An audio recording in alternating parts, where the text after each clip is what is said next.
Thank you very much. Thank you.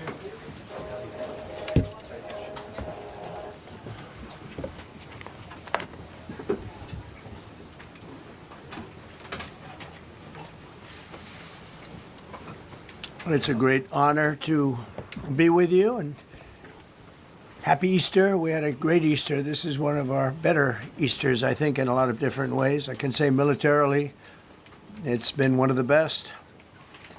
So, good afternoon. We have quite a bit to discuss. We'll go into pretty good detail. And we have the people that are most involved. We'll give you exactitude. And we're here today to celebrate the success of one of the largest, most complex, most harrowing combat searches. I guess you would call it a search and rescue mission ever attempted by the military. Generally, when planes are knocked down in war, especially when you're fighting a strong group, an evil group, you can't really do this because you send in 200 men to pick up one, and it's something that's usually not attempted as much as you want to attempt. And bad things happen to that one or two. And in this case, we did two, and it might not have been attempted before, but we did. And we had great talent, but we got a little luck too, I would say. And we were helped by a lot of people, a lot of great people. And it was an honor to be involved with it. It's very historic.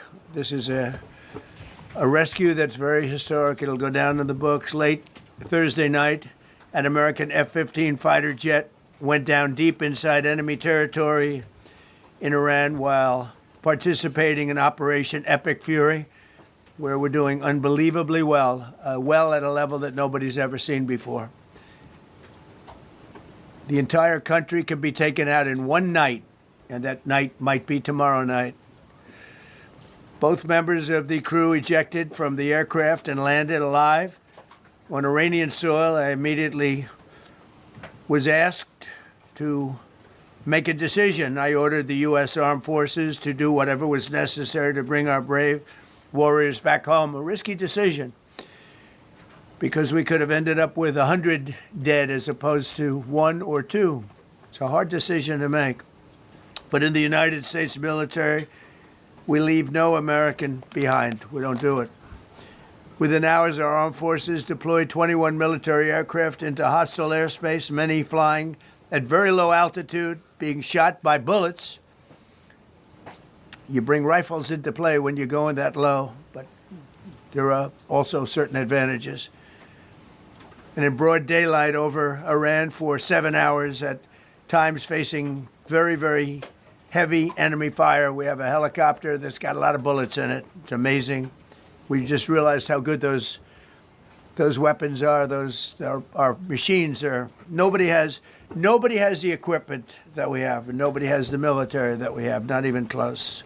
We're the most powerful military anywhere in the world by far. The flight crews and warfighters aboard those aircraft took extraordinary risks to rescue their fellow service members. This first wave of search and rescue forces successfully located the pilot of the F-15, and he was extracted from enemy territory by an HH-60 Jolly Green 2 helicopter. Fabulous machine as our warriors faced gunfire at very close range. It's amazing that when you look at the machinery, what happened, that nobody was even injured. Meanwhile, the second crew member, a weapons system officer, highly respected colonel, had landed a significant distance away from the pilot. When you're going at those speeds, even if you go out 2 or 3 seconds later, it's miles and miles away because you're going fast. He was injured quite badly and stranded in an area teeming with terrorists from the Islamic Revolutionary Guard Corps rough group, as well as besieged militia and local authorities. Many, on top of everything else, they told the communities actually within inside of Iran, the people of Iran, they were given a tremendous incentive to find this pilot. Despite the peril, the officer followed his training and climbed into the treacherous mountain terrain and started climbing toward a higher altitude, something they were trained to do in order to evade capture. They want to always go as far away from the site of the shoot down. You want to go as far away because they all head right to that site. You want to be as far away as you can. And he was injured, and he was an amazing, amazing thing. He scaled cliff faces, bleeding rather profusely, treated his own wounds, and contacted American forces to transmit his location. They have a very sophisticated beeper-type apparatus that is on them at all times. And when they go out on these missions, they make sure they have lots of battery space and they're in good shape. And this one worked really well, amazingly, saved his life. We immediately mobilized a massive operation to retrieve him from the mountain holdout. And he kept going higher and higher. The mountain kept getting rougher and rougher and really very, very hard to find. The second rescue mission involved 155 aircraft, including 4 bombers, 64 fighters, 48 refueling tankers, 13 rescue aircraft, and more. We were bringing them all over, and a lot of it was subterfuge. We wanted to have them think he was in a different location because they had a vast military force out there. Thousands of people were looking. So we wanted them to look in different areas, so we were scattered all over like we were right on top of them.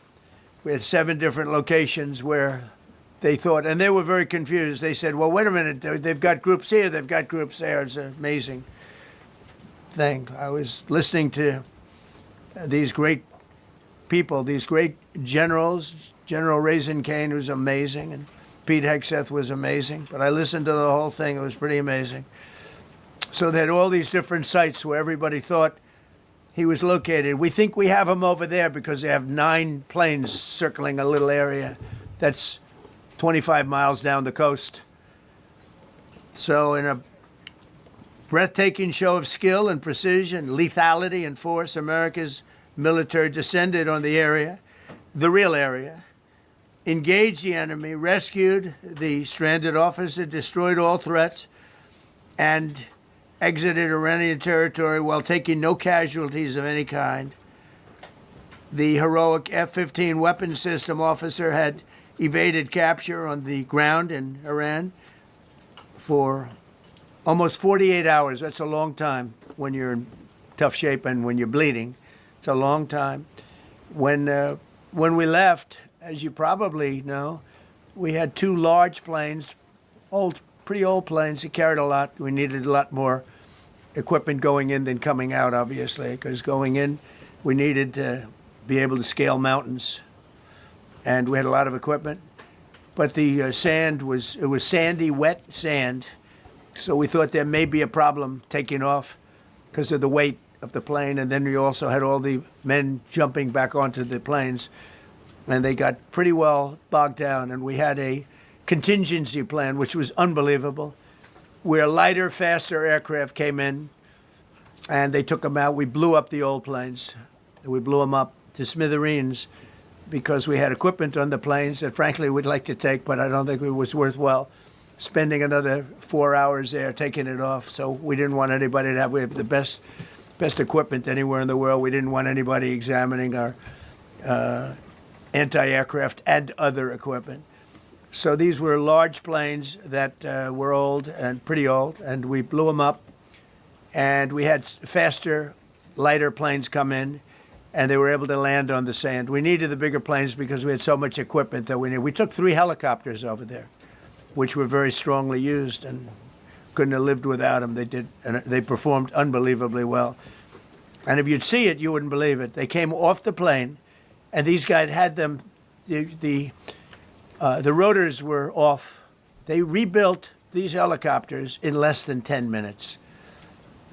And that was one of the more amazing things. These are helicopters, small, unbelievably powerful, but small, very small, so it can get into certain areas. And they got them off the plane, and they rebuilt all 3 of them in a matter of I would say less than 10 minutes. It's pretty amazing what the genius of these people. Who would think that? You'd think it would take 5 days to build them. And in some companies, it would take 5 days, and they wouldn't do it well. But they served us well. As Commander-in-Chief, I never forget the extraordinary risk taken by the warriors that we send into battle and the genius. I mean, think of it, having a contingency of 3 planes waiting because we think the sand is so bad that we probably won't be able to take off. And the planes really got bogged. The sand this was not much of a runway. This was a farm, not a runway. It's a farm, but it did the trick. But to have a contingency as opposed to having to wait 2 days, can you imagine right in the middle? This was central. This was right, you would call it central casting if you were doing a movie for location. And probably the toughest area of Iran where we'd be sitting there. So these planes came in, those pilots came in so fast and so quick and got out of there. Everybody got aboard and just got 15-minute intervals. 1 load out, 1 load out. 1 load out the 3. It happened, and we were watching, and we said, "That's amazing." It's in many ways, I was almost more impressed by the contingency that we had than the fact that if we would have had a runway or decent soil. But it was an amazing thing. But we thank God for every single one of them and the talent, the genius. Is not even talent; it's genius. It's the whole ball game. Every one of them. If you look at what we did with Maduro, we went into a military compound, a massive, with thousands and thousands of soldiers, and within a matter of minutes, and he lived behind iron doors. There were steel doors, broke them down so quickly, and within almost minutes, he was in the back of these planes. It was a similar group, incredible. We have incredibly talented people, and if the time comes, we move heaven and earth to bring them home safely. We're going to bring our people home safely. I want to thank every member of the U.S. Armed Forces involved in these historic operations. They really were historic. It's just not something that's done.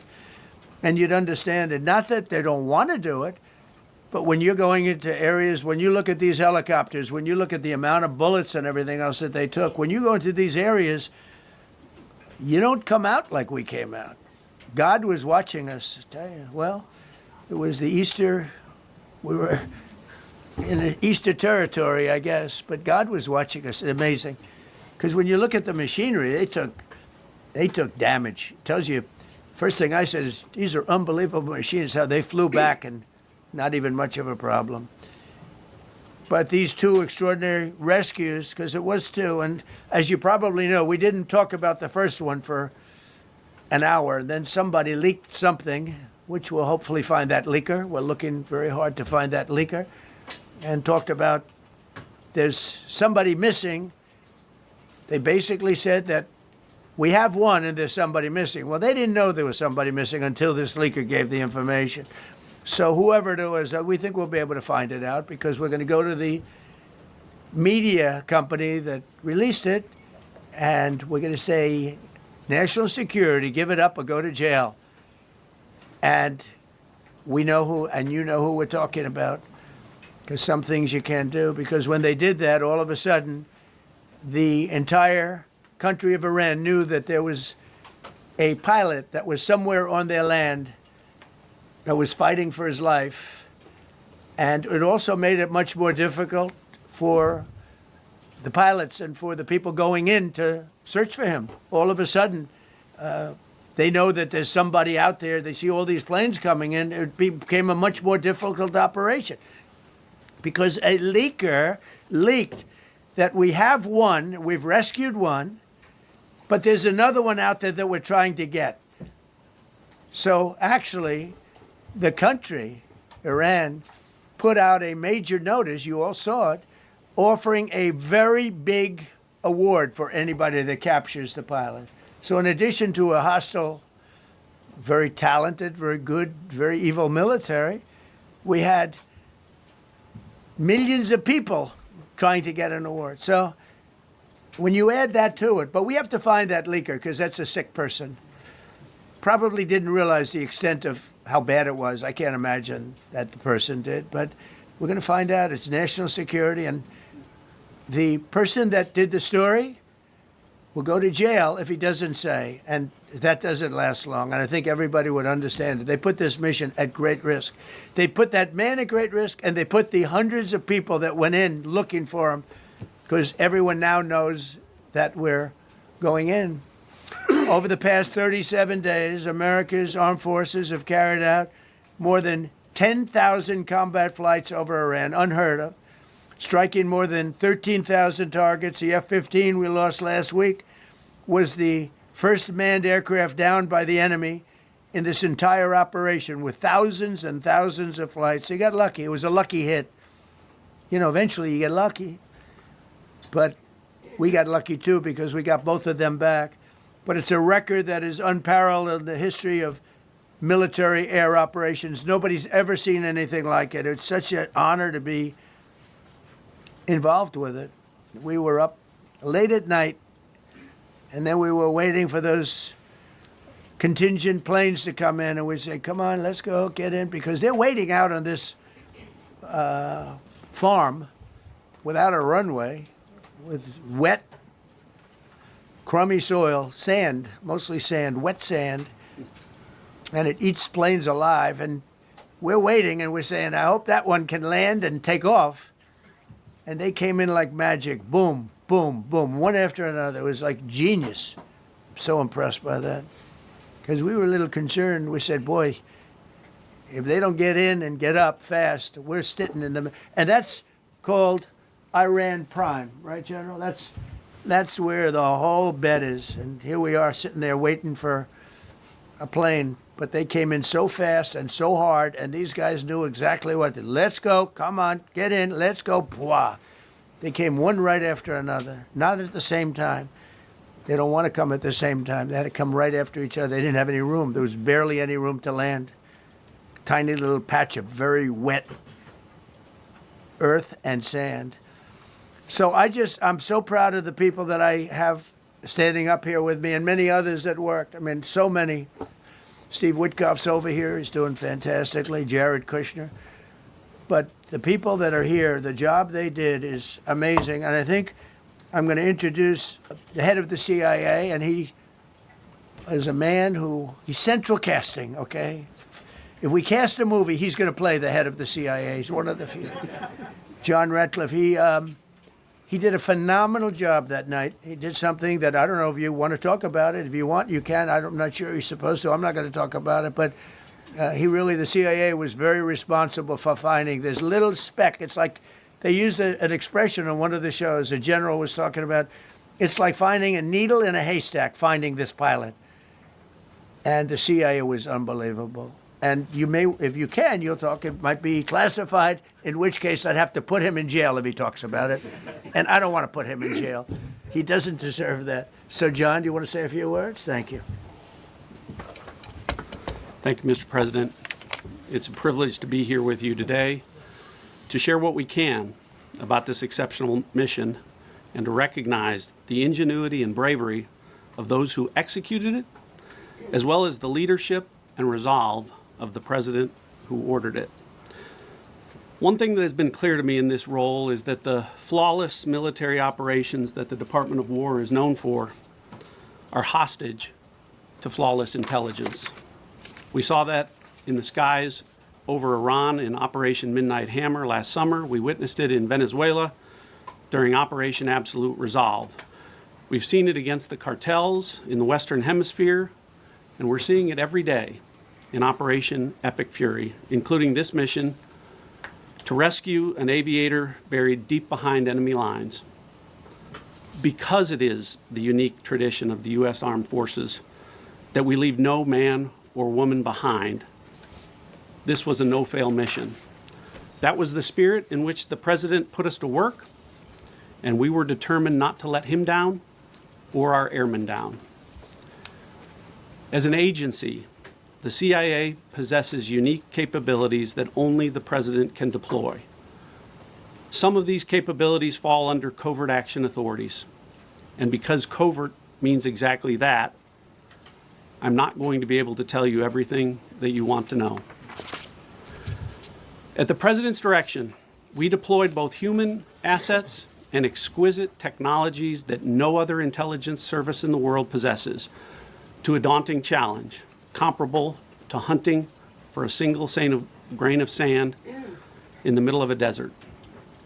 This was also a race against the clock, as it was critical that we locate the downed aviator as quickly as possible, while at the same time keeping our enemies misdirected. For that reason, in addition to the human and technical assets deployed by the President to find our airman, CIA executed a deception campaign to confuse the Iranians who were desperately hunting for our airmen.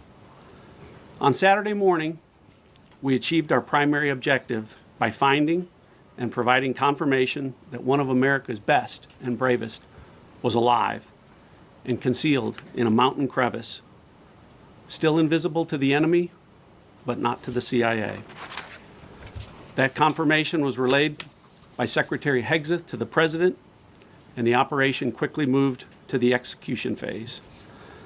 Following the successful exfiltration on Saturday night, our intelligence reflects that the Iranians were embarrassed and ultimately humiliated by the success of this audacious rescue mission. When the President asked me to lead the CIA, he made it clear: get back to basics, no politics, no agendas, tackle the hardest problems, and execute the toughest missions. This President is about results, and now that's what his CIA is about too. The professionals at the agency and at the Department of War deserve immense credit for their flawless execution during this daring mission. Their skill, creativity, and courage are unmatched on the battlefield wherever they step. But none of that matters, and all of that is wasted without a president with the political courage to put them into action. Mr. President, I've had the privilege of seeing you act with political courage in the best interest of the United States up close on a daily basis, and I'm grateful that this successful mission has given the American people a window into that as well. The Secretary and Chairman will tell you that our service members' confidence is boosted by a Commander-in-Chief who has their back the same way they have yours. And I know that the confidence of CIA's officers is boosted by the knowledge that their work is informing a president who's not afraid to make the hardest decisions when the stakes are highest. And to the American people, your confidence should be boosted by knowing that the security of the nation is in the hands of a president who's willing to take on problems that have confounded both sides of the political aisle for nearly half a century. It is an honor to serve under a leader who just proved that you can believe him when he says, no matter what, we will leave no one behind. We will come for you. Thank you. Thank you, sir. Thank you.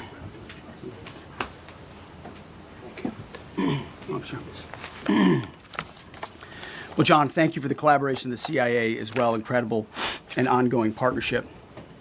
Ladies and gentlemen, fellow Americans, and especially the brave warriors in our armed forces, over this Easter weekend, the United States military has once again proved why we possess the greatest fighting force the world has ever known.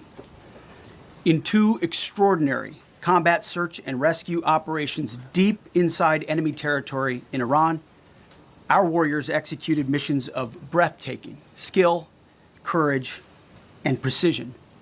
When our warriors are unleashed, as this president has allowed them to be, they are unstoppable. When American airmen were down behind enemy lines, our forces and our president did not hesitate. Special operators supported by elite air crews and intelligence professionals moved swiftly and decisively into treacherous mountain terrain under the constant threat of Iranian forces closing in. Ultimately, it was an impotent Iranian threat. And today, as the CIA director mentioned, Iran's military, and we know this, is embarrassed and humiliated, and they should be. Now, these are not routine operations. They were high-risk, high-stakes missions conducted in the heart of enemy territory. This was not just barely into Iran. This was deep into Iran. involving coordinated strikes to suppress threats, deception tactics to protect our teams, and full synchronization across air, ground, and special operations. The Iranians are still asking themselves right now, how did the Americans do this? One downed airman evaded capture for more than a day, scaling rugged ridges while hunted by the enemy. When he was finally able to activate his emergency transponder, his first message was simple, and it was powerful. He sent a message, God is good. In that moment of isolation and danger, his faith and fighting spirit shone through. You see, shot down on a Friday, Good Friday, hidden in a cave, a crevice, all of Saturday, and rescued on Sunday. Flown out of Iran as the sun was rising on Easter Sunday. A pilot reborn, all home and accounted for, a nation rejoicing. God is good. Despite incoming fire and unforgiving conditions, our troops brought every American home. No American lives were lost. We leave no man behind, and that is not luck. It's the result of unmatched training, superior technology, an unbreakable warrior ethos, and sheer American grit. Our special operators, pilots, and support crews performed with near perfection under fire, and they were lethal. Just ask any Iranian soldier who dared attempt to get anywhere near that pilot before or during that mission. Death from above. Our troops turned a potential tragedy into a resounding demonstration of American resolve and capability. That's what excellence in uniform looks like. But make no mistake about it, none of this would have been possible without the courageous leadership and ironclad determination of President Donald J. Trump. From the moment our airmen went down, President Trump made it clear we will leave no one behind. The first mission, the first of two, was an audacious daylight thunder run right up the middle. It was authorized in less than 2 hours from that pilot going down when we knew where he was. And it was authorized in the middle of the night, because anybody that's worked for this man knows he's up in the middle of the night. Authorized immediately, without hesitation, audaciously. The second mission, as soon as we knew where that pilot was, and John was certainly helpful in that, also executed immediately. You know, I looked up at my screen when the final mission was complete inside our SCIF, our secure facility. And we have a running VTC, a running coordination cell. And the top of it read 45 hours and 56 minutes. For 45 hours and 56 minutes, we held that call open for coordination. From the moment our pilots went down, our mission was unblinking. The call never dropped, the meeting never stopped, the planning never ceased. The president demanded rapid, decisive action. He backed our military with the full weight of his resolve, refusing to let enemy propaganda or tactical setbacks deter us. His leadership ensured that every lethal and non-lethal resource was brought to bear, that our forces had the authorities and the support they needed to succeed. When the president says he has the backs of our warfighters, he means it. And it means a great deal, and it's a big difference on the battlefield. President Trump understands that peace through strength is not a slogan. It is a doctrine that saves American lives. His unwavering commitment to rebuilding our military and restoring the warrior spirit has paid dividends in missions just like this one. Under his command, America projects power with confidence and brings our people home with victory. And that continues today, by the way. Per the president's direction, today will be the largest volume of strikes since day one of this operation. Tomorrow, even more than today. And then Iran has a choice. Choose wisely, because this president does not play around. You can ask Soleimani, you can ask Maduro, you can ask Khomeini. To those heroes who planned and executed these rescues, your nation stands in awe. I stand in awe. The chairman stands in awe. We all stand in awe of your professionalism and bravery. We serve for you. You embody the very best of America. To the rescued airmen and their families, welcome home.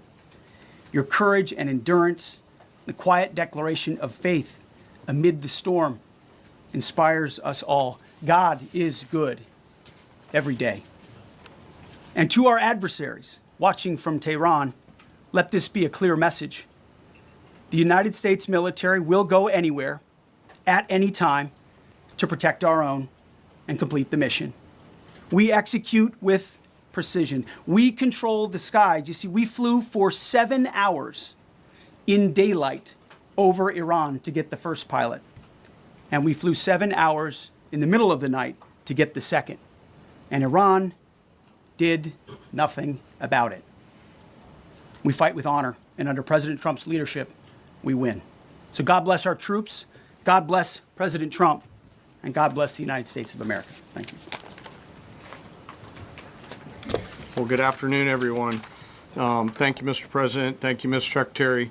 A note before I start, I know many of you want specific details in these briefings. We will share what we can, but I will retain what I must in the event that we have to go do this again sometime.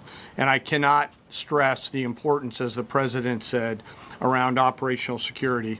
The Secretary and I will do a more detailed briefing tomorrow morning, and we look forward to sharing the details that we can.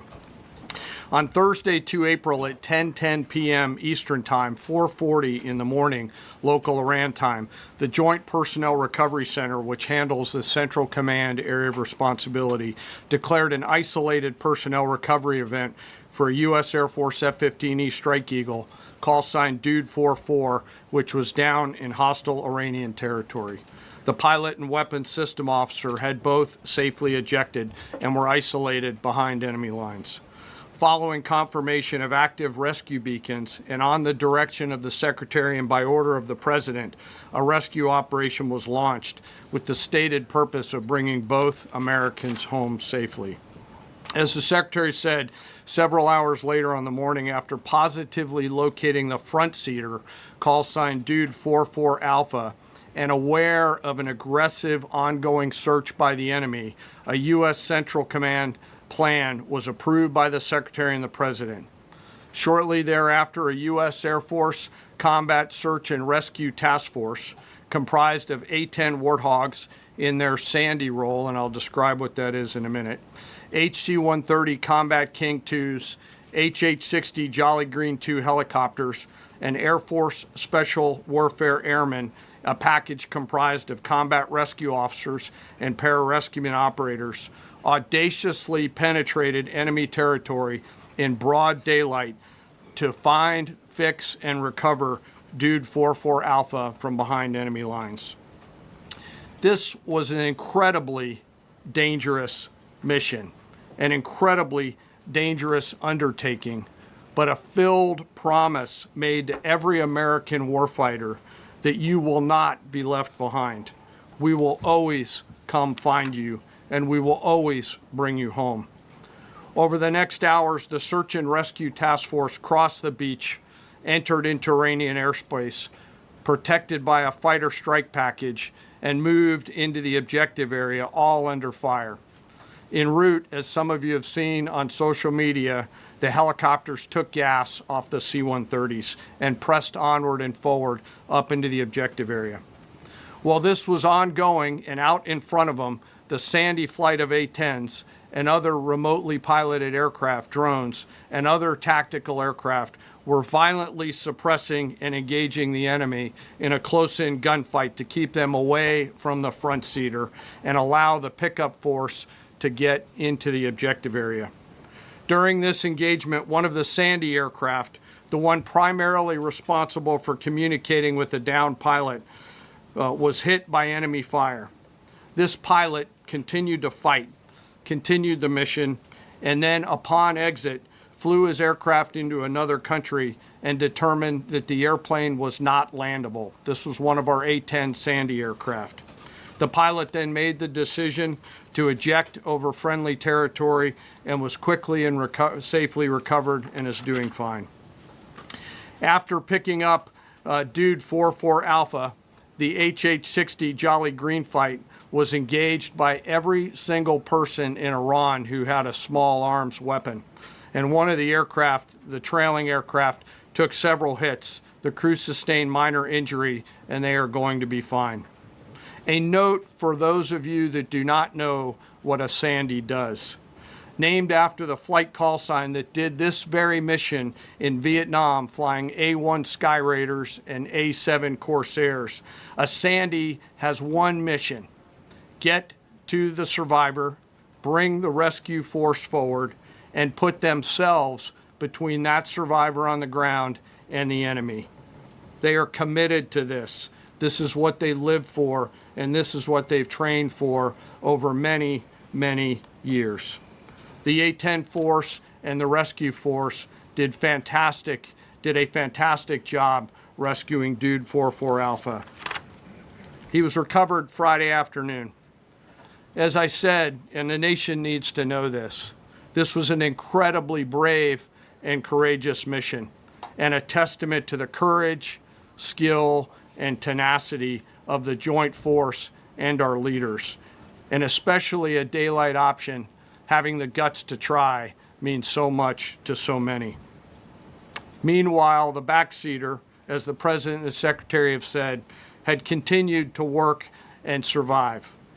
Through the hours of daylight, Dude 44 Bravo, the backseater, evaded. Using every means available, the efforts of the United States military, the Central Intelligence Agency, and others were attempting to find and locate with precision Dude 44 Bravo, the backseater. A note on the backseater and the front seater. The single most important contributor to a successful rescue operation is the spirit of attack inside the heart of that downed aviator. Their will to survive, their will to evade, their will to recover is everything. In this case, the backseater's absolute commitment to surviving made much of our efforts possible. On Saturday, 4 April, after establishing positive communications with the backseater, we learned, as the President said, that he was injured and actively evading enemy forces. And thanks to our interagency partners, we were able to get eyes on his location and positively ID him. Throughout this entire time, the enemy force continued to search for 44 Bravo, and the joint force continued to strike them over and over and over again. Fighting off marginal weather in Iran and the enemy's search for a second time on Saturday, at the recommendation of the CENTCOM commander and at the approval of the Secretary and the President, we launched a rescue task force to recover Dude 44 Bravo. Again, this came to the President and the Secretary for approval, this time with a much larger force package based on the time that the enemy had to prepare to find 44 Bravo. Again, this force was protected by A-10 Warthogs using the Sandy call sign. And this force had one single mission: do everything they can to bring an American home. This meant having a plan, being prepared to execute that plan, and, more importantly, being prepared for multiple, simultaneous contingencies. And because of this force's professionalism, grit, and determination, fight off two enemies at the same time: the enemy searching for 44 Bravo and contingencies, which anyone who has done these types of missions knows we run into every single time. The force fought off both of those enemies incredibly well. During the period of darkness on Saturday, and as the Secretary said, into Easter Sunday and into the daylight, the force fought its way in and rescued Dude 44 Bravo. They were protected overhead by an air armada, including tactical drones, strike aircraft, and others. The force fought through multiple simultaneous contingencies, something no other nation, no other military can do, and safely returned Dude 44 Bravo, the backseater, home, and all other Americans home as well. At midnight 12 local Eastern time, Easter Sunday, more than 50 hours after the start of this operation, The Joint Personnel Recovery Center declared Dude 44 Bravo, both the front and back seater, returned to friendly territory. The courage demonstrated by both the pilot and the weapons system officer while isolated and them invading the enemy cannot be overstated. Their grit and warfighting tenacity is a direct result of the absolute trust they have in our rescue forces, their training, and their will to survive and return. They always knew that we would be ordered to go get them, and they always knew that we would be coming to get them. These two operations reflect our nation's most sacred obligation to our military service members. We leave no one behind, bless you. It also perfectly captures the first truth of our special operations forces, that people are more important than hardware. That is the standard we live by, and the rescue forces that execute these missions operate under a clear motto: these things we do that others may live. Their actions were a direct embodiment of that commitment to others, and I could not be more proud of each and every one of them today.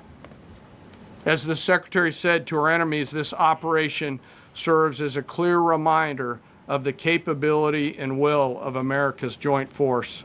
The United States of America will recover our warfighters anywhere in the world, under any conditions, when we want to. We will always bring overwhelming skill and firepower. To every member of the Joint Force, our interagency partners, the leadership at CENTCOM, and our leaders at the Department and above, thank you. I'm proud of each and every one of you and thankful to our deployed forces and their families. And lastly, and most importantly, to Dude 44, welcome home. Job well done. Thank you.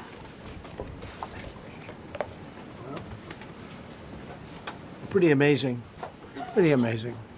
And these two gentlemen have been, from day one, they've been perfecto. You know, I got to know General Kane in my first term because he was able to take out ISIS in 4 weeks instead of the 4-year projection that was given to me by other much lesser generals. I said, you know, if I ever do this again, that's going to be the head of my Joint Chiefs of Staff. And we worked it that way, didn't we? It's amazing. He took out ISIS. We defeated ISIS in 4 weeks. I was told it would take 4 years. I flew to Iraq to find out with the greatest equipment in the world, why would it take 4 years? And he told me, sir, it won't. It'll take 4 weeks and you'll have time left over. And that's exactly what happened. So he's great. And Pete, all I can say is that he was treated very unfairly. And now those same people that treated him unfairly, that fought against him, they called me up saying, what a great choice he was. They said, well, what happened during his nomination? What happened to you? I'm telling you, people that were not for him, senators, friends of mine, sir, I don't think you're doing the right thing. Now they're calling me up. What a choice. These two guys are fantastic. And John Ratcliffe was incredible. It was actually their genius that called us from, it was 40 miles away. And he said, you know, we're seeing something moving up in the mountain. This is at night. And they kept the camera on him for 45 minutes. It wasn't moving. And they said, you know, probably wrong, but we're seeing something moving. This is a vast mountain, vast, thick, with bushes, trees. He said, we see something moving 40 miles away. It was the head of a human being, I'm telling you, it's moving.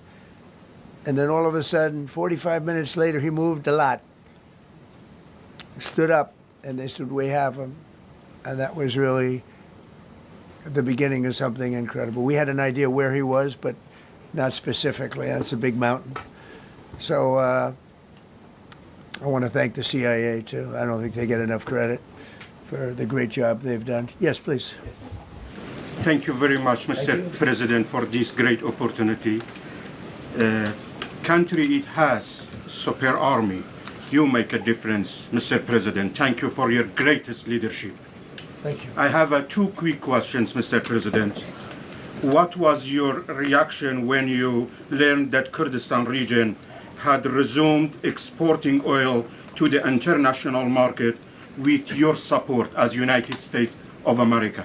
Well, I expected that. We've gotten along with the Kurds for a long time, so I expected that. Another question, what would be your reaction if the Iranian people rise up against their regime during a ceasefire, Mr. President? Well, they should do it, but again, the consequences are great. I mean, they were told, if you protest, you will be shot immediately.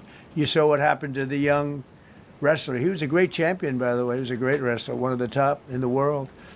And he and his two friends were hung. And all they did was say a little bit about liberty. They wanted liberty, and they were violently executed. But the number is up to probably 45,000 people were killed. So, you know, when somebody stays in a house, when they know if they walk out of the house to protest, they'll be immediately shot and killed.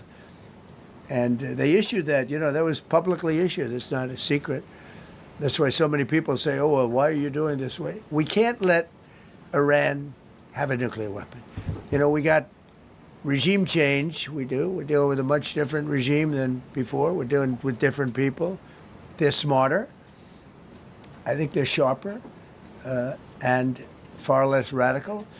We have regime change, but we didn't do this for regime change. We did it for the fact, and my view was very simple. I saw somebody said, oh, he doesn't have a plan. I have the best plan of all, but I'm not going to tell you what my plan is. You know, they want me to say, here's my plan. We're going to attack at 9:47 in the morning, and then we're going to do this, and then we're going to... And if you don't do that, they say, I have a plan.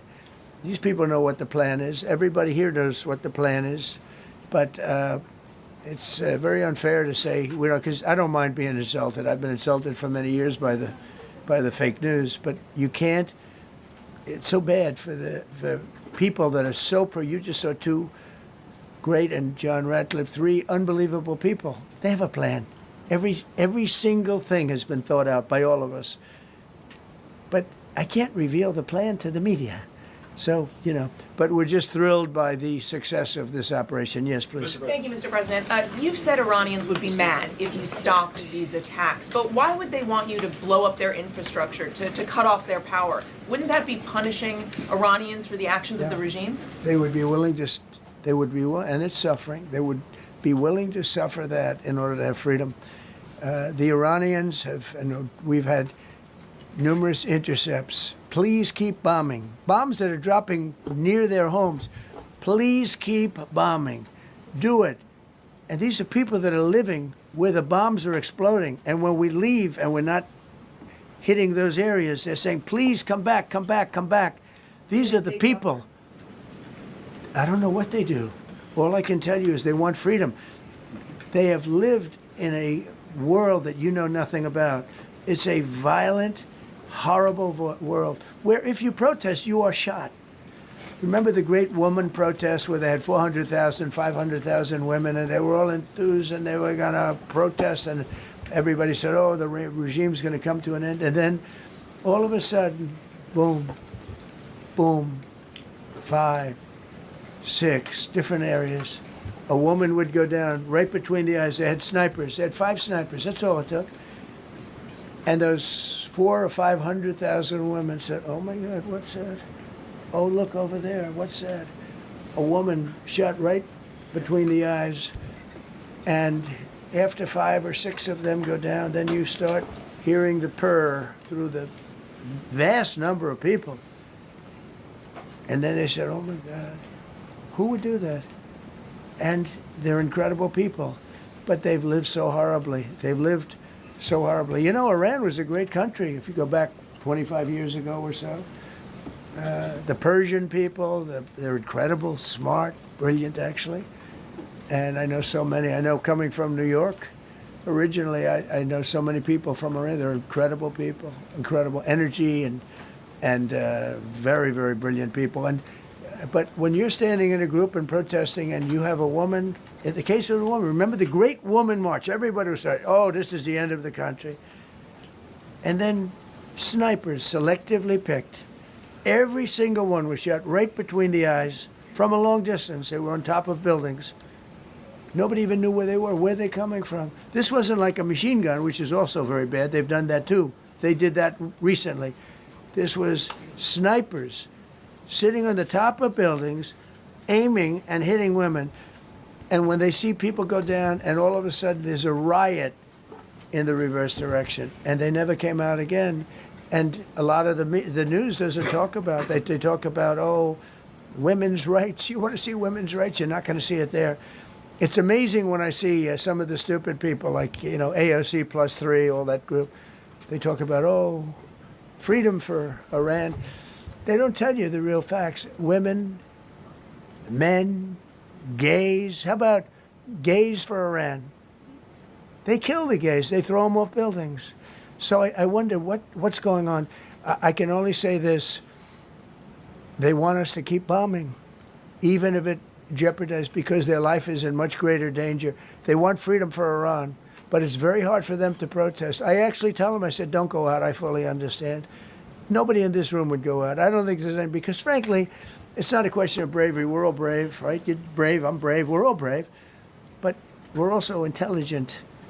If you have people shooting at you, expert shots with the best rifles you can get, and hitting you right between the eyes every single time, and you're looking here and you're seeing and you're looking here, you're out of there. I don't care who it is. Please. Mark Meredith, Fox News. I know that. Oh, thank you. How would I know that? Go ahead. America's watching. No. Good job. Can we go back to the weekend? First off, was everyone on board with the operation, or were there people that were trying to talk you out of going through with the operation this weekend? Not everybody was on board. Somebody else within No, you? there was military people, very professional, that preferred not doing it. These two were totally on board, which was very important. If they weren't, it would have had a little difficulty. But no, there were military people that said, you just don't do this. You don't go into the heart of a very powerful military. This is, hey, you have countries and countries. You have some countries where military is not their strong suit. This whole thing is militarized like nobody's ever seen before. Half the people are wearing uniforms. And we had people within the military. Usually it's not done. That's one of the reasons. I was surprised. Somebody said it's the only time it's ever been done. I said, that's not possible. But it is possible, because you're going into hundreds of thousands of soldiers along the path. I mean, look at some of the helicopters, how they got hit. So, yeah, there were people within the military that said it's a wise. And don't forget, how many men did you send altogether, approximately, for the operation? I'd love to keep that a secret. Okay, well, but I will tell you, the number, I'll keep it a secret, but it was hundreds. And hundreds of these people, it's pretty good. Is he central casting? But hundreds of people went into this journey. Hundreds of people could have been killed. Forget about the equipment, a lot of equipment, nobody cares. Hundreds of people could have been killed. So we had people that were within the military that said this is not a wise, and I understood that, but I decided to do it. Was there a point that that you were thinking there's too much on the line, and somebody was saying maybe we abort this now and wait? I mean, given the resource, like the general said, it seemed like there was so much on the line here. You must have been thinking, this could have completely changed the next 3 years. So the first one, which was in many ways as dangerous as the second, I guess it gets, because we're flying over daylight. We're the best at the world at night. We have goggles that nobody, we have goggles, I've tried them, they're unbelievable. I see better with the goggles at night than I see without them during daylight. I mean, daylight today, we have a beautiful day. You see just as well with goggles. In many ways, it's enhanced. So we have the best in the world. So it's much safer for us to do it at night, whereas other people, no other country has that capability. They don't have that particular piece of equipment like we do. But when I was told flying and in daylight, I think we flew 7 hours over Iran, and that's a long time, over unbelievably hostile territory, where they have nothing but weapons. We took out their anti-aircraft, which is great. We took out their radar, which is great. We took out a lot, but they still have, what hit this one was a handheld shoulder missile, heat-seeking missile. So it's not like, they're totally whatever. But and they had probably a little luck, because you got to get lucky. But they shot it, and it got sucked in right by the engine. But these guys were out of there. They were great. Their timing was great. But no, I was told that this is a very dangerous mission. I understand. They didn't say it's a foolish mission. They said, you know, we're going to be sacrificing hundreds of people do this. This is, I mean, you have tankers that are flying over this area so that because the flight was so long, they had to refuel. It's a very dangerous mission. I just felt it was worth it. If you would have told me that we would have been successful, gotten both, and nobody was even essentially injured, I would have said that would be impossible. Yeah, please. Mr. President, thank you very much. Thank you, sir. Well, I'll come back to you. Okay, thank you. Given that you are now dealing, you say, with a more reasonable, less extreme leadership in Iran, what does that mean for the protesters, for the human rights movement in that country after this conflict? Well, I What's think your positive. expectation? Yeah, if they assume control, if we do something and they assume control, I think it's very positive, a big step. I don't think you'd see the radicalization that you have seen in the last. Look what happened. I mean, women are being executed because they're not properly clothed, they say. They're not properly clothed, and they execute the women. They shoot them right on the street. No, you have a much different group of people. Now, I'm not saying we are dealing with them. Essentially, they have till 8 o'clock tomorrow night, Eastern time. But we are dealing with them. I think it's going well. Mr. Witkoff is here, and JD's involved in the dealing. Mr. Witkoff is sitting right here, and I think it's going fine, but we'll have to see. You have to understand, we've been dealing with these people for 47 years. I'm standing here with a much more powerful Iran as of a month ago, not anymore. Right now, they are decapitated. But I'm standing here a month ago with a much more powerful Iran than it was at any point during 47 years. This should have been handled by 7 presidents, a lot of presidents. And those presidents are saying now, every one of them to their friends, we should have done this a long time ago. So it's not something I like doing. It's very dangerous, and we're getting them at the height of their strength. If I didn't terminate the Barack Hussein Obama Iran nuclear deal, they would have had don't forget, that was a path to a nuclear weapon. Remember this. He chose Iran over Israel, pure and simple. How Israel can vote for a Democrat is if you're Jewish in New York City or any place else in this country, and how you can vote for a Democrat is unbelievable, because he chose Iran, a very hostile Iran. Remember when he filled up a 757 with cash, billions of dollars of cash, and he sent it over to them. Then they gave them tens of billions of dollars. He chose Iran over Israel and really the Arab world, if you look, because, you know, the other, Saudi Arabia, Qatar, UAE, I mean, you take a look. I mean, I can add Kuwait and I can add Bahrain, and you can add others. He chose such an unlikely candidate. Nobody could believe it. Frankly, if you're going to choose between Iraq and Iran, he should have befriended Iraq. He went in the exact opposite direction of all thinking, and he made a terrible mistake. But that was a road to a nuclear weapon. And when I terminated that, everyone said, oh, he terminated it. It was one of the best things we ever did because he had a road to a nuclear weapon. And it was a very short-term deal. You know, countries don't do 10-year deals. Countries do hundreds of years. You don't do a 10-year deal. For a country, this isn't, you're a landlord and you're renting a store on a certain street and you give somebody a 5-year or a 10-year lease. This is a country. It was a short-term deal. It was ready to expire. I terminated it before it expired. Took a lot of heat, and it was one of the best things I ever did because he would have had a nuclear weapon. Then he would have had another nuclear weapon. Had those beautiful B-2 bombers not gone in 8 months ago and obliterated that site. And by the way, the word is obliteration. CNN said, well, maybe it wasn't complete. It was so complete that they still haven't been able to get it. It was obliteration. But if we didn't hit them, that was a courageous decision, too, because we had all those planes flying in at night with very little cover, unbelievable stealth planes, and they were able to do their job. If we didn't do that, Iran would have had a nuclear weapon at a high level, either one of those two instances. And if they did, in my opinion, I told this to Bibi Netanyahu yesterday, Israel would have been extinguished. Large portions of the Middle East would have been extinguished, whether it's Saudi Arabia, Qatar, UAE, or others. And you saw that with thousands of missiles raining down upon them. They didn't think they were going to be hit. They thought they'd be watching us fight. And all of a sudden, UAE got hit by 1,500 missiles. He would have taken them out also. And they were powerful. If I didn't come along and terminate the Obama deal, which was terrible, the Iran nuclear deal was a road to a nuclear weapon, a big one, unlimited, legally. I terminated it without even much thought. It was so easy. I terminated that, and then the B-2 bombers. And I did one other thing. I had killed Qasem Soleimani, who was an evil genius.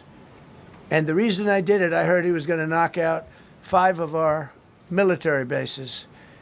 And had he lived, I believe we would be fighting perhaps a different Iran right now, because he's never been replaced, you know. And I did one other, but this one was not picked up. Osama bin Laden. If you read my book, I said you got to take him out 1 year before the World Trade Center came down. So I wish you'd read the book. But you, as a president, to be a good president, I believe you have to have good instincts. And a lot of this is instinct. Yeah, please. Thank you so much for taking my question today, Mr. President. Mr. President, last week you suggested that Europe should take the lead on reopening the Strait of Hormuz. Has circumstances changed now that you're issuing a direct 48-hour ultimatum? And secondly, would a new ceasefire include Israel, or would it just be between Iran and the US? I can't talk about ceasefire, but I can tell you that we have a active, willing participant on the other side. They would like to be able to make a deal. I can't say any more than that, but they'd like to do it. You've listed the goals. Excuse me. Please, go ahead. You've listed the goals. Who are you with? My name is Diakur. I'm with the largest Kurdish media outlet, Ruda Media Network. It's based in Iran. Go ahead. Mr. President, you said before that you don't want the Kurdish forces to enter Iran and be harmed. Do you still want them to stay away? Or what role do you expect them to play now? I'd rather have them stay away. And then, I'd rather have them stay away because I think they bring with them some problems and some difficulties. And I don't think they bring death, I mean, you know, to themselves. But I'd rather have them stay away. Go ahead. Thank you, Mr. President, for the question. Deliberate attacks on civilian infrastructure violate the Geneva Conventions and international law. Who are you with? I'm with the New York Times. Zolan from the New York Times. Are you failing? Are you concerned? Circulation way down at the New York Times. Are you concerned that your threat to bomb power plants and bridges amount to war crimes? No, not at all. No, I'm not. I hope I don't have to do it.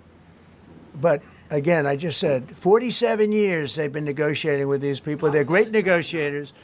And because they're not going to have a nuclear weapon. And if somebody that takes my place someday is weak and ineffective, which possibly that will happen because we had numerous presidents that were weak, ineffective, and afraid of Iran, we're never going to let Iran have a nuclear weapon. And if you think it's okay for people that are sick of mind, that are tough, smart, and sick, really sick, from a policy standpoint, from a any which way you want to say, mentally, these are disturbed people. If you think I'm going to allow them, and powerful and rich, to have a nuclear weapon, you can tell your friends at the New York Times, not going to happen. It means violating international law. Quiet. You no longer have credibility at the New York Times. Because the New York Times said, oh, Trump won't win the election, and I won in a landslide. I won every swing state. New York Times said, oh, Trump won't win the election. New York Times has no credibility. The credibility they have is it used to be all the news that's fit to print. The old gray lady, it was great, but they're running on past fumes, and you can't keep doing that. You have to be able to give the correct news. And people like you, who I know, are fake. You're fake. Go ahead, please. Your messaging on the war has moved from the war is coming to an end to war going to be bombing Iran to the Stone Ages. Right. And we've heard a range of those kind of messages. So which is it? Are you winding this down, or are you escalating it? I can't tell you. I don't know. I can't tell you. Depends what they do. This is a critical period. They have a period of, well, till tomorrow at 8 o'clock. I gave them an extension. They asked for an extension of 7 days, right? I said, Steve, give them 10 days. 10 days is up actually today, so I gave them 11, I guess, indirectly. I thought it was inappropriate the day after Easter. I want to be a nice person. They have till tomorrow. Now, we'll see what happens. I can tell you they're negotiating, we think, in good faith. We're going to find out. We're getting the help of some incredible countries that want this to be ended because it affects them also. A lot of people are affected by this.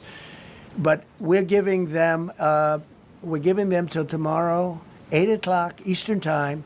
And after that, they're going to have no bridges. They're going to have no power plants. Stone Ages, yeah. Stone Ages. CNN fake news. Are you willing to make a deal that does not include reopening the Strait of Hormuz, or is that now a top priority? I would say it's a very big priority because, see, that's one thing that's a little different than other things. We can bomb the hell out of them. We can knock them out for a loop. But to close the strait, all you need is one terrorist that somehow has a truck loaded with, because you can carry them in trucks, large trucks, a water mine, drop them in the water, and now you tell people that own ships that cost $1 billion to don't worry about the mine. You can do that even just by saying we put mines in the water. So it's not like the rest. We can knock out their military. We already have. We've knocked out their Navy. We've knocked out their Air Force completely. We've knocked out 158 ships in 3 days. We've knocked out even their mine droppers. They don't have any mine droppers anymore, but they put them on other boats, and they could drop them. I'm not even sure they have any mines there, by the way. I'm not sure. I'm personally, they say there might be 8. I don't know. I think there might be none because they're very good bullshit artists. That's why for 47 years they've been bullshitting other presidents, and they haven't done the job. And people are living in hell. You live in that country, they're living in hell. No, I think that 47 years of this stuff is long enough. They're at the weakest point they've ever been. They have no Navy, they have no Air Force, they have no anti-aircraft weaponry, they have no radar, they have no communication. In fact, the biggest problem we have in our negotiation is that they can't communicate. I said to Steve, what are they saying? Sir, they can't communicate. They have no method of communication. So we're communicating like they used to communicate 2,000 years ago with children, bringing a note back and forth. They have no communication. But all I want to see is I want to have a safe world, and you're not going to have a safe world. Israel will be gone. The Middle East will be gone. And then they're coming for Europe. And I have to tell you, I'm very disappointed in NATO. Very. I think that NATO... I think it's a mark on NATO that will never disappear in my mind. You know, they're coming to see me on Wednesday. They're going to say, oh, we'll do this, we'll do that. Now they all of a sudden want to send things, you know. But they said it loud and clear at the beginning when I spoke to UK of all. I would have said they would have been the first because they're the oldest. And I say, yeah, I'd love to have a little help. He said, no, sir, we'd rather wait till you win. I said, I don't need help after we win. They have 2 old broken aircraft carriers, barely work. I said, I guess we can use them. Who the hell knows? I called the general. He didn't even want them.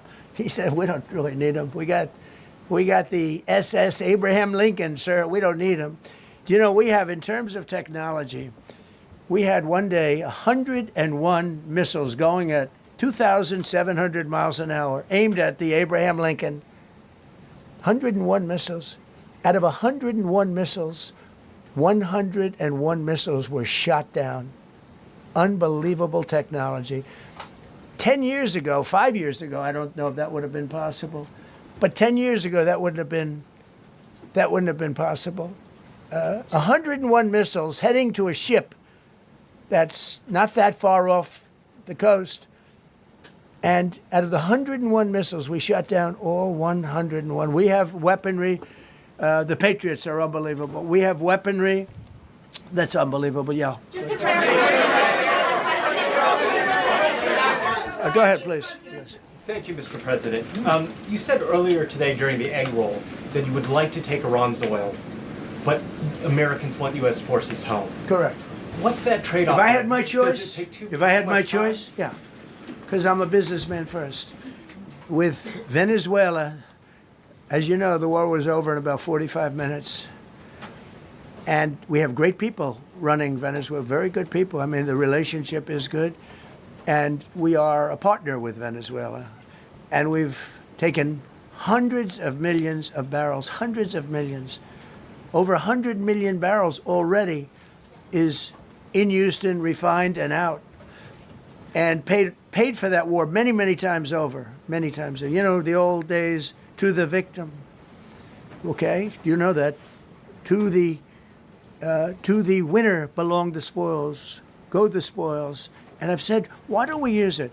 To the victor, go the spoils. And we don't have that. We haven't had that in this country probably in 100 years, because even the Second World War, you look at the Second World War, we didn't have it with the Second World War. We helped rebuild all those countries. We rebuilt Germany. How about Germany telling us that, well, it's not their war.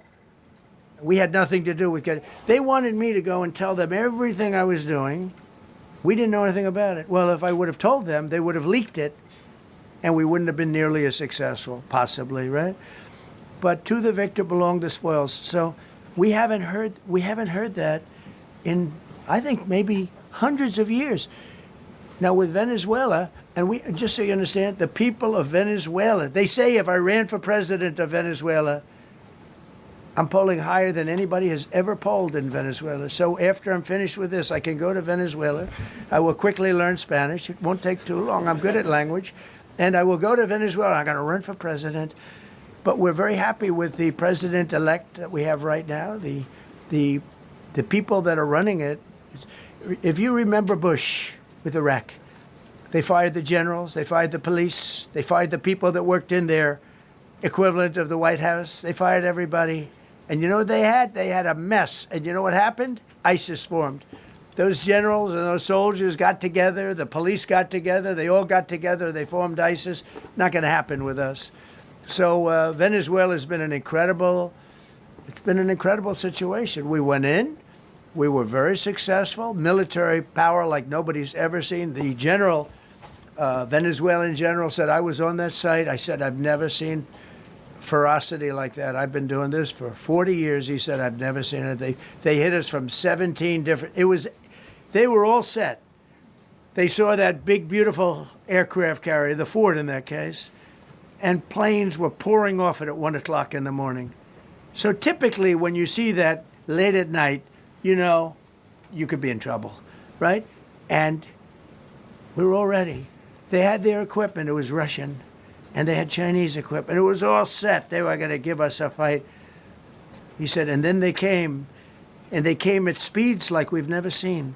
And they came at 17 different angles. The general and his people, that was a lot of angles. They hit him from every angle. He said, we knew it was over in 3 minutes. We were waiting for them. Their equipment didn't work, and there's a reason it didn't work. Someday we'll explain that to people. They pressed the button, nothing happened. They pressed it again and again, nothing happened. And he said, we knew this whole thing was over in 3 minutes. We've never seen any, he used the word ferocity. The ferocity of these planes from 17 different angles, and it was over. They went inside, and remember, that was on a military base with thousands of soldiers. And those soldiers looked and they said, get the hell out of here. Thousands. We didn't have thousands. We had like 200 people. So we have a great military. And I'll tell you what, somehow this rescue captured the world's attention, more so than normally. You're talking about 2 people. But this rescue captured the world's attention. But we did it in Venezuela. That was amazing. And now we have a very bad man in prison and going to trial. I mean, he released, aside from the drugs, which he was terrible, Maduro released hundreds of thousands of people from jails into our country.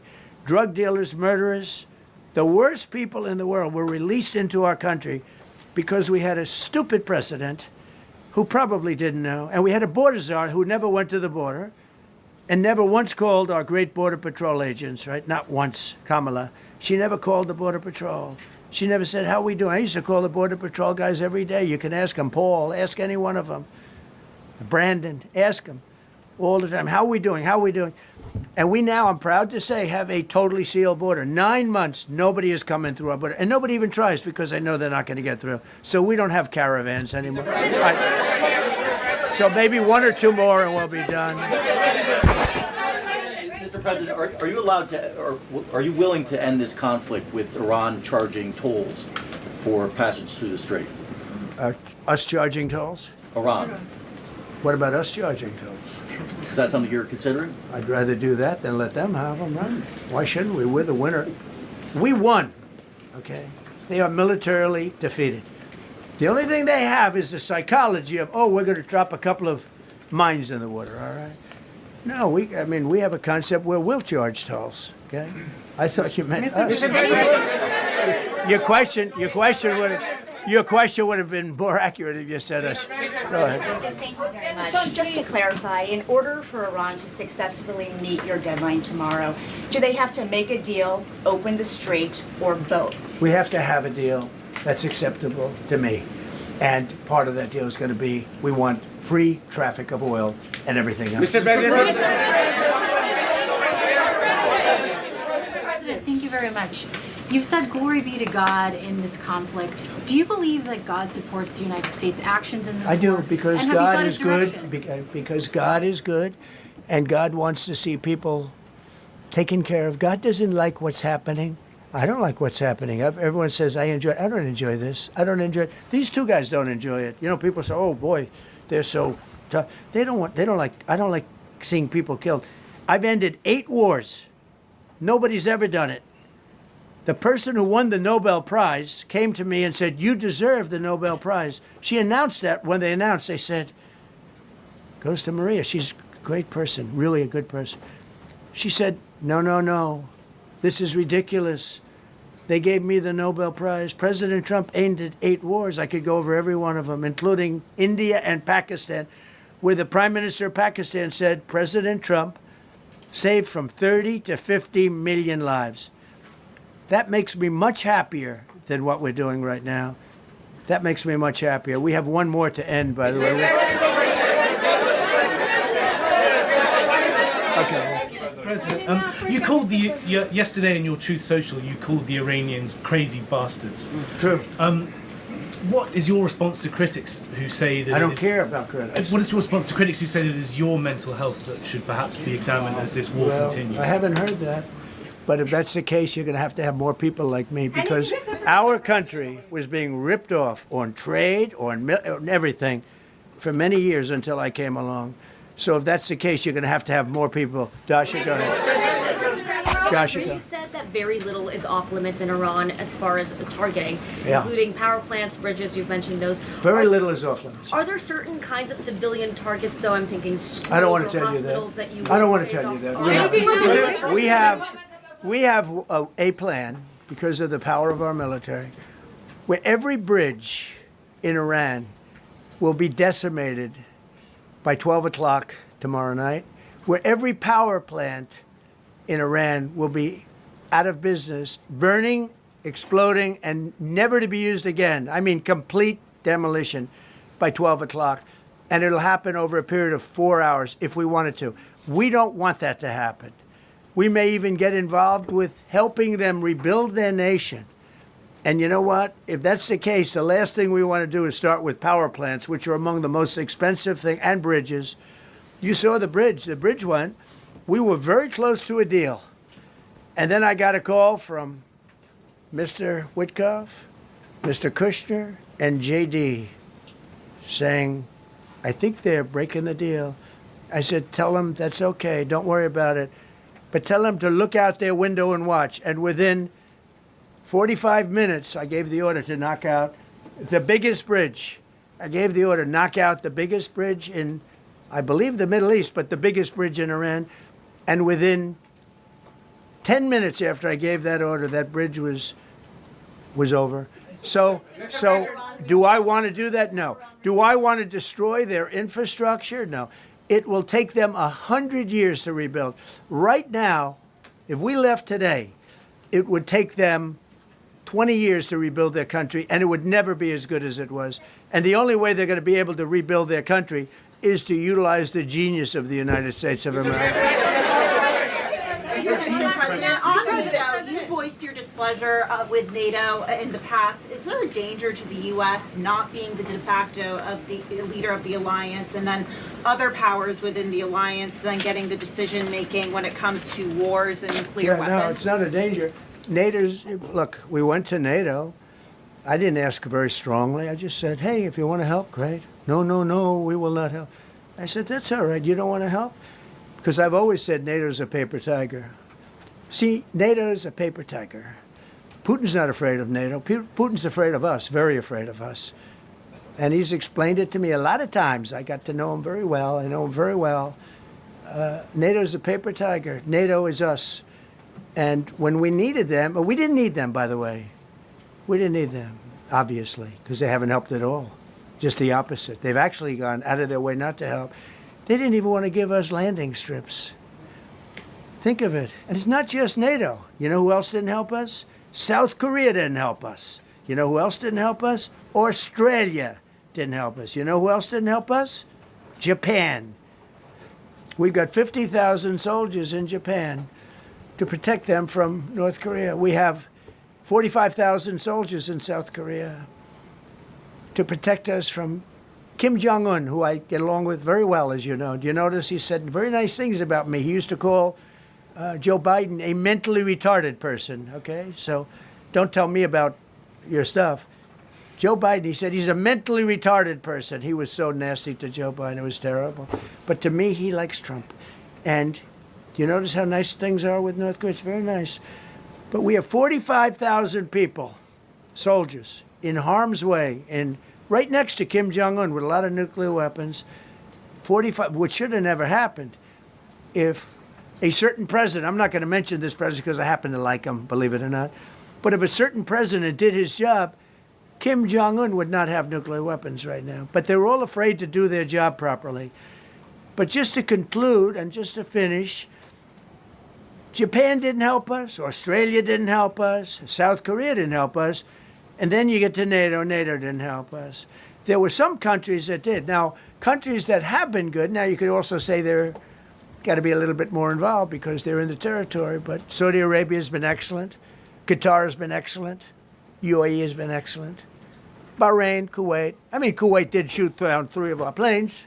The only planes, really, that we lost with friendly fire, they call it. I call it unfriendly fire. They unfortunately didn't know how to use our great Patriots. The pilot said, what kind of a missile's coming at us? Patriot. Boom, they got out because they know a Patriot never misses. So they had beautiful Patriots. There were planes heading in their direction. Unfortunately, they decided to shoot those planes. They were our planes. So, NATO is a paper tiger. Now, he's coming to see me on Wednesday, as you know. He's a wonderful guy. Secretary General is great. And Mark Rutte, he's a great person, but he's got... And you know, it all began with, if you want to know the truth, Greenland. We want Greenland. They don't want to give it to us. And I said, bye-bye. Okay, thank you very much, everybody. Thank you.